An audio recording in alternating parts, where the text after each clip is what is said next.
The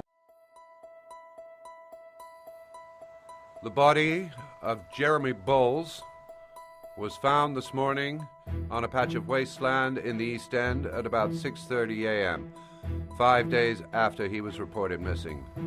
An autopsy will be conducted tomorrow to determine the exact cause of death, but going from first indications, it would seem that he drowned. The state in which the body was found suggests the methodology of the origami killer.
PlayStation